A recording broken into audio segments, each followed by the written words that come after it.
I'm Simon Williams and I'm Operational Services Manager under Capital Estates and Facilities. I'm Senior Manager for Non-Clinical Support Services and we supply all the support services to this new unit. I think all of it is absolutely fantastic really. However, you know, the reception is very welcoming. It is different from what we have now, and it is something that I think will fit in with a new approach to mental health and dealing with mental health patients in the future.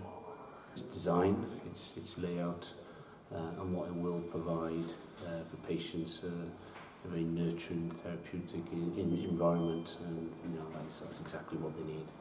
You know, having very modern designed, fit for purpose environments which are safe, secure, and will help with patients who are suffering from mental illness.